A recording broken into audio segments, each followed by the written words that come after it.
अस्सलामुअलैकुम गाइस, उम्मीद है कि आप सब ठीक होंगे और खुश होंगे। आज की जो वीडियो है वो है आपको मैं आज वैक्स के साथ आईब्रोज़ करना सिखाऊंगी। बहुत ही इजी तरीके से आप वैक्स कर सकते हैं। इसके लिए हमें चाहिए एक हेडबैंड और ये वैक्स स्ट्रिप्स चाहिए। ये जो स्ट्रिप्स के ऊपर वैक्स लगी होती है। एक आईब्रो की एक और सीज़र चाहिए और ये हमें चाहिए ये वैक्स स्ट्रिप जिनके पास वो वाली वैक्स स्ट्रिप्स नहीं है और उनके पास ये हैं। और इसके लिए हमें ये चाहिए स्टिक और ये वैक्स। वन आई की मैं आईब्रो इस वैक्स के साथ आपको करके दिखाऊंगी और वन आई की आईब्रो इसके साथ करके दिखाऊंगी। अब हमने इसके अंदर आप देख सकते हैं स्ट्रिप्स ऐसी होती हैं, तो हमने इसको आईब्रो की शेप में काट लेना है। मैं आपके सामने आपको काट के दिखाती हूँ। तो आपने इस जैसी मर्ज़ी आपसे कट जाए, लेकिन आपने ट्राई करनी है कि आईब्रो के शेप में ही कटें, लेकिन साइज़ छोटा बड़ा हो जाए इसकी कोई बात नहीं है। तो देख सकते हैं कि मैं आपको आईब्रोज़ की शेप में काट रही हूँ। ये स्पेशल ये जो स्ट्रिप्स हैं वो आईब्रोज़ और अपर लिप्स के लिए बनाई गई हैं। तो मैं अपनी अपर लिप्स और आईब्रो की शेप इसी के साथ देती हूँ, क्योंकि दूसरी जो वैक्स है वो स्पेशल उसको गरम करना पड़ता है और लगानी पड़ती है। तो इसलिए मोस्टली जब मुझे क्विकली ये आईब्रो करनी होती है तो मैं इस वैक्स स्ट्रिप्स के साथ कर सकती हूँ। तो देखा है आपने, मैंने आईब्रो की शेप में स्ट्रिप्स काट ली हैं। ऐसे ही सबको हमने एक साइज़ में ऊपर रख के काट लेना है। तो जो बहुत ही इजी तरीका है, लेकिन आपने एहतियात करनी है कि जहाँ से आप बाल रिमूव करना चाह रहे हैं आईब्रोज़ के, ये वैक्स स्ट्रिप सिर्फ वहीं पे लगे। अगर एक्स्ट्रा जगह पे लगी तो आपके बाल उतर सकते हैं। इसलिए आपको इस चीज़ का एहतियात करनी है कि जहाँ से आपने बाल उतारने हैं उसी के ऊपर आपने स्ट्रिप रखनी है। तो ये जो मैं ये काट रही हूँ, ये आईब्रो के मिडल में से बाल उतारने के लिए ये मैंने सेपरेट से काट ली हैं। तो आप भी ऐसे ही काट लें, क्योंकि इसकी शेप इसके लिए ये मैंने काटी हैं और वो आईब्रोज़ के लिए आईब्रो की शेप में काट ली हैं। अब आप इस वैक्स स्ट्रिप के साथ आईब्रो की शेप काट लेंगे, क्योंकि मैं एक आईब्रो की वैक्स आपको इस स्ट्रिप के साथ भी करके दिखाऊंगी। तो दोनों के साथ अच्छी हो जाती है, लेकिन जिनके पास जो वाली भी अवेलेबल है वो ले सकते हैं। तो ये देख सकते हैं कि आईब्रो की शेप पे आपने नहीं जाना, कैसी उल्टी सीधी पीनी है, लेकिन उसको लेके ज़रूर आईब्रो की शेप में ही आना है। तो इस तरह हमने काट के तो उसके ऊपर उसी ही पॉइंट पे जहाँ जहाँ पे आपके बाल आए हुए हैं उसी के ऊपर रखना है। तो ये देख सकते हैं कि मैंने दूसरी की भी काट ली हैं और इसकी भी काट ली हैं। तो इसके लिए हमें ये स्टिक चाहिए। स्टिक की मैंने शेप के सीज़र के साथ काट के उसको आधा कर लेना है। अब देख सकते हैं कि मेरी जो आईब्रोज़ हैं वो बड़ी हुई हैं, लेकिन बहुत ज़्यादा नहीं बड़ी हुई। तो मैंने आप लोगों को दिखाने के लिए, वीडियो बनाने के लिए मैंने सोचा कि आप लोगों को भी बता दूं कि आईब्रो मैं कैसे करती हूँ। तो ये आपके सामने मैं लगाऊंगी और आप फर्स्ट टाइम आपको थोड़ा डर लगेगा, लेकिन आपने बिल्कुल नहीं डरना। आईब्रो बिल्कुल ठीक होगी अगर आप बिल्कुल एग्जैक्ट तरीके से अपनी आईब्रो के नीचे अप्लाई करेंगे। तो ये देख सकते हैं कि मैंने बिल्कुल उसके साथ नहीं जोड़ा। फर्स्ट मैं नीचे से बाल रिमूव करूँगी और यहाँ से साइड वाली से हमने फिंगर से टाइट कर लेना है। तो आप देख सकते हैं कि ये मेरे बाल देखने में बहुत थोड़े लग रहे थे, लेकिन इसके साथ देख सकते हैं कि कितने उतरे हैं। तो मैं जैसे ही मेरे थोड़े बाल आते हैं तो मैं उतारना शुरू कर देती हूँ।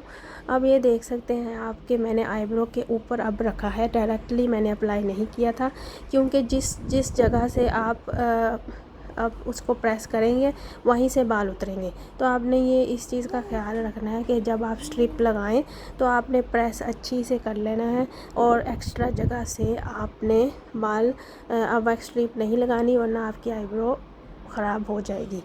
तो अब नीचे से मैंने उतार लिए हैं, नीचे मेरे थोड़े से रह गए हैं, वो इसके साथ नहीं उतरेंगे, तो मैं ट्यूज़र के साथ उतार लूँगी। अब मैं ऊपर लगाऊँगी।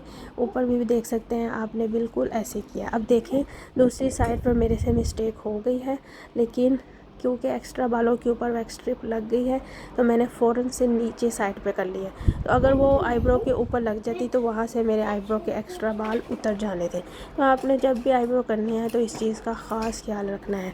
ये आपको मैं इसलिए सिखा रही हूँ क्योंकि बहुत सारी जो हमारी वूमेन हैं उनको, लड़कियों को वैक्स करना नहीं आती और थ्रेड में ही नहीं चेंज डालना आता। तो कभी इमरजेंसी में या अगर पसंद करें तो आप घर में अपनी मर्ज़ी से आईब्रो बना सकते हैं। तो मुझे थ्रेड के साथ पेन होता है तो इसलिए मैं वैक्स के साथ खुद करती हूँ।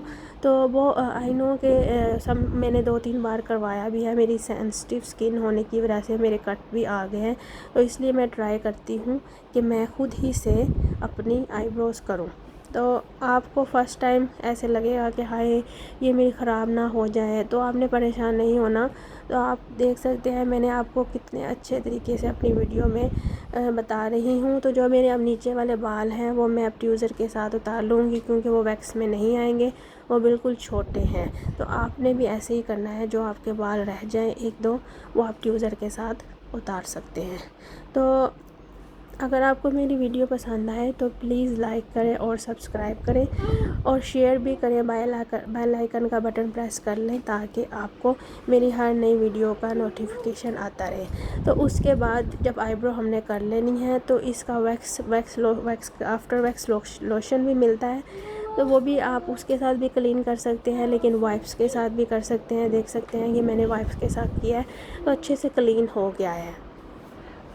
तो आप अगर मेकअप रिमूवर के साथ भी आईब्रोज़ वैक्स करने के बाद कर सकते हैं। तो अब मैं दूसरी वाली आईब्रो जो है दूसरी वैक्स के साथ आपको करके ट्राई करवाऊँगी। वो भी इतनी मुश्किल नहीं है, देख सकते हैं इसमें ज़्यादा बाल हैं उस आईब्रो के निस्बत, तो मुश्किल नहीं है। ये देखिए मैंने आपको वो जो स्टिक थी उसको सीज़र के साथ मैंने छोटा कर लिया था क्योंकि बड़ी स्ट्रिप जो है उसके साथ थोड़ा मुश्किल लगेगी, वैक्स इधर उधर लग जाएगी। तो मैंने एग्जैक्ट आईब्रो की शेप पे ही लगानी है तो इसलिए मैंने इसको काट लिया था। तो आपने भी ऐसे ऊपर से टाइट करके आईब्रोज़ को नीचे से उसको ज़्यादा वैक्स नहीं लगानी, बिल्कुल बारीक सी लेयर लगानी है। तो जो हमने अब स्ट्रिप लगा ली है तो उसके साथ हमने इसको ऊपर रख के तो इसको प्रेस अच्छे से कर लेना है। और याद रहे कि आईब्रो की जगह जहाँ पे हमने वैक्स लगाई है वहाँ ही पे आपने वैक्स इधर उधर ना लगे ताकि आपके बाल ना उड़ जाएं। तो आप देख सकते हैं कि देखने में बहुत कम बाल लग रहे थे लेकिन बहुत ज़्यादा उतरे हैं। तो मैं जब भी मेरे थोड़े से बाल आते हैं तो मैं फ़ौरन से उतार लेती हूँ। तो आप भी ऐसे ही किया करें, फिर पेन भी नहीं होती और वैक्स से बिल्कुल भी पेन नहीं होती। मुझे थ्रेड से बहुत ज़्यादा पेन होती है और मेरे कट भी लग जाते हैं।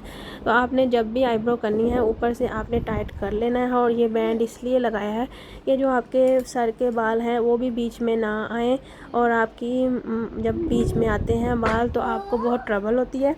तो आपने इसको हेडबैंड लगा लेना है आईब्रो करने से पहले ताकि आपको अपनी आईब्रो के बाल सही से नज़र आएँ और सर वाले बाल आपको ट्रबल ना दें। अब नीचे से मेरे अच्छे सी हो गई है वैक्स, तो अब हम ऊपर लगाएंगे वैक्स देख सकते हैं कि मैंने बिल्कुल बारीक सी लेयर ली है, तो आपने भी बिल्कुल बारीक सी ही लेयर लेनी है। तो ऊपर से आपने टाइट ज़रूर करना है आईब्रो को, वरना आपकी बाल नहीं उतरेंगे।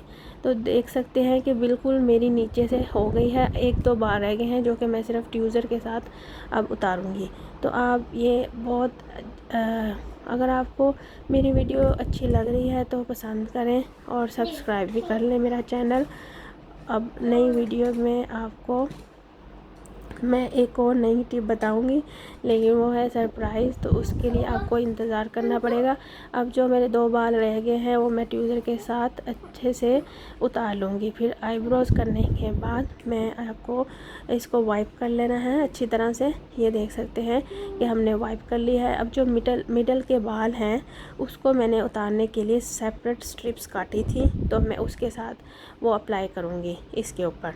तो अगर आपकी आईब्रोज़ के जो ऊपर वाले बाल बड़े हुए हैं तो आप सीज़र के साथ काट सकते हैं शेप में लाने के लिए, लेकिन मेरे इतने ज़्यादा नहीं हैं इसलिए मैंने नहीं काटे। तो ये देख सकते हैं आपके लिए मैंने सेपरेट से काटी थी मिडल के लिए, और यहाँ से मैंने बाल अप्लाई करके तो बाल उतार लूँगी। तो ये देखें बिल्कुल देखने में लग रहे थे कि मिडल में बाल नहीं हैं, लेकिन जब आप करते हैं तो आपको पता चलता है कि कहाँ कहाँ से। और आईब्रो क्लीन करने, आईब्रो के बाद आपकी शक्ल और सूरत निकल आती है। तो मैं